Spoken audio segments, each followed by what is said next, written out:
Bonjour et bienvenue dans une nouvelle vidéo du dispositif Etuzen. Cette 7e vidéo est dédiée à la nutrition. C'est un terme que l'on voit partout, mais savez-vous vraiment ce qui se cache derrière ? La nutrition correspond à la combinaison de l'activité physique et de l'acte alimentaire. Vous avez tous certainement entendu parler de manger-bouger.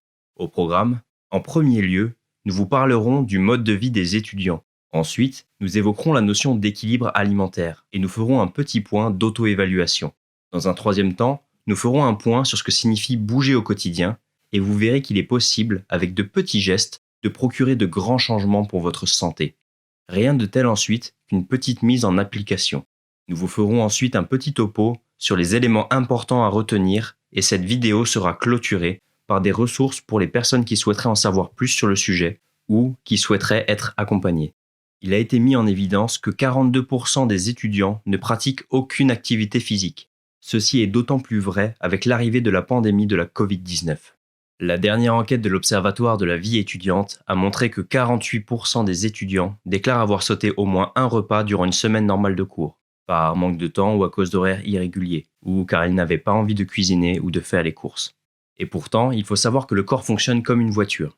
Si vous souhaitez avancer, vous avez besoin de carburant et il faut choisir le bon. En effet, ne pas avoir une alimentation adaptée peut engendrer une grande fatigue au fil du temps, un manque de vitamines, de minéraux.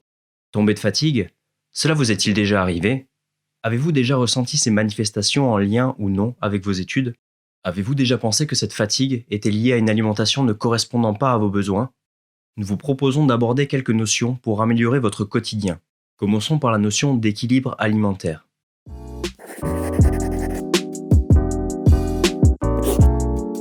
Bien manger, c'est adopter une alimentation variée et équilibrée, c'est-à-dire manger de tout, mais en quantité adaptée. Cette pyramide inversée illustre comment vous devriez répartir les aliments pour être en pleine forme. L'idée est de privilégier les aliments bénéfiques à notre santé, fruits, légumes, féculents, de préférence complets, poissons, illustrés en vert sur la pyramide. Comme vous pouvez le constater, nous retrouvons également les huiles végétales comme l'huile d'olive, mais aussi les fruits oléagineux comme les amandes, les noisettes. Au bas de la pyramide, en orange et en rouge, nous retrouvons les produits à limiter. Les produits sucrés, confiseries, boissons sucrées, les produits salés, gâteaux apéritifs, chips, et les produits gras, charcuterie, beurre, crème. Cet équilibre alimentaire ne se construit pas sur un repas, ni sur une journée, mais plutôt sur la semaine. C'est pour cela qu'il n'existe ni aliment interdit, ni aliment miracle. Tout est une question de choix et de quantité. Ainsi, un repas festif peut être compensé par des repas plus équilibrés et plus légers par la suite. Mais gardez en tête qu'il faut essayer d'adopter cette pyramide pour être en pleine forme. Pour vous aider à mieux consommer, première astuce, vous pouvez regarder le Nutri-Score affiché sur les emballages des produits. Les couleurs sont identiques à la pyramide vue précédemment. Le vert pour une bonne qualité nutritionnelle et le rouge vers une moins bonne qualité nutritionnelle. Attention, vous devez comparer les produits au sein d'une même famille ou d'un même rayon au supermarché, comme les yaourts ou les pains de mie par exemple. Les aliments moins transformés, présentés sous leur forme brute, sont souvent caractérisés comme plus sains. C'est un moyen mémotechnique pour savoir ce qui est meilleur pour votre corps. On entend par là le poisson, la viande, mais aussi les légumes, les céréales ou encore les fruits. Ces aliments présentent une bonne qualité nutritionnelle. La seule contrainte que vous pouvez rencontrer serait le temps de préparation. Mais en réalité, opter pour des légumes surgelés ou encore faire cuire un œuf ne prend pas beaucoup de temps. Il suffit de trouver un équilibre dans votre organisation. Pourquoi ne pas faire cuire vos aliments pendant que vous êtes sous la douche par exemple ? Attention quand même à ne pas rester sous l'eau trop longtemps. Vous n'êtes pas sûr ? Il suffit de comparer la liste des ingrédients pour une même famille de produits. S'il y a trop de termes que vous ne comprenez pas, alors il est préférable de le reposer.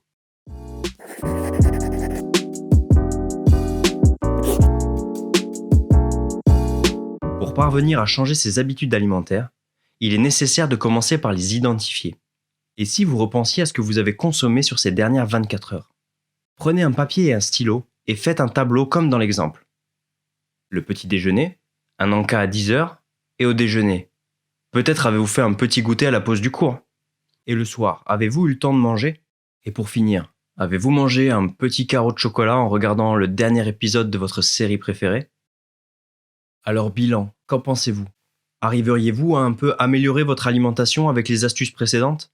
Et si vous remplaciez le donuts par quelques amandes et une compote ? Le midi, gardez le brownie mais remplacez le coca par de l'eau. Et le soir, colorez un peu vos plats avec des haricots verts, Il suffit juste d'ouvrir la boîte de conserve. Et pour le petit carreau de chocolat, savourez-le. Il faut aussi savoir se faire plaisir. Vous considérez que votre alimentation est déjà parfaite? Si c'est le cas, tant mieux, continuez ainsi. De nos jours, nous restons souvent assis, et cela est d'autant plus marqué chez nous les étudiants. Mais il est possible, grâce à de petits efforts, d'y remédier. Il n'est finalement pas si difficile de bouger plus. Mais bouger, qu'est-ce que c'est?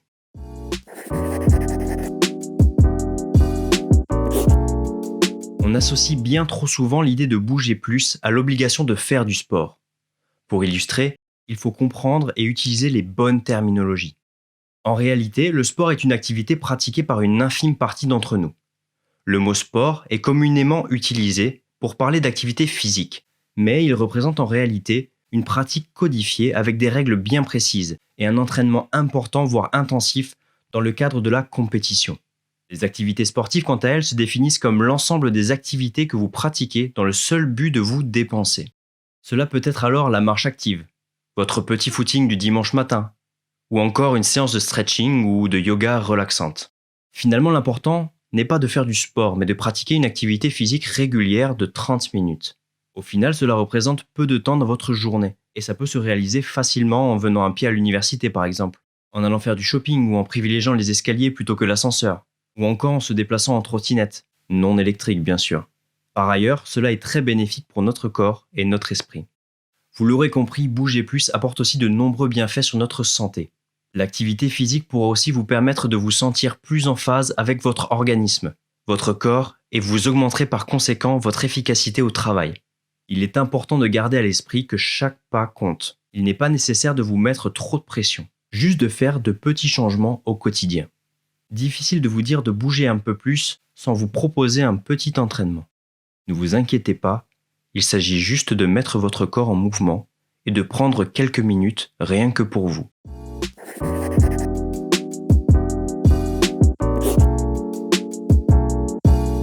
Vous regardez avec très grande attention cette vidéo. Mais maintenant ça suffit. On fait une petite pause. Mettez-vous debout et grandissez-vous. Allez, encore un petit peu. Et on relâche. Cela fait du bien, non? Allez, on continue. Prenez une grande inspiration par le nez. Penchez-vous en avant tout en soufflant lentement. Essayez de toucher vos pieds. Allez, encore un petit effort. Et vous remontez doucement, en faisant le dos rond, tout en inspirant. Tout doucement. Et on recommence un cycle. Inspirez, grandissez-vous. Allez, encore un petit peu. Et on relâche en soufflant. Prenez une grande inspiration par le nez. Penchez-vous en avant tout en soufflant lentement. Et vous remontez doucement en faisant le dos rond tout en inspirant. Tout doucement. Alors, ça fait quoi d'avoir une petite minute rien que pour vous? N'hésitez pas à refaire cet exercice très simple, mais tellement agréable. Profitez de la pause d'un cours, de la pub à la télé, etc.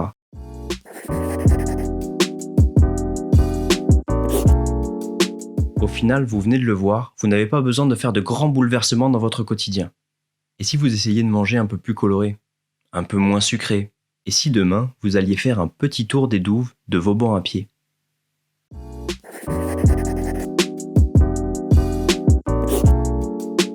Si vous souhaitez aller plus loin, rendez-vous sur le site de Manger Bouger, et notamment la fabrique à menus, qui permet de créer des repas personnalisés.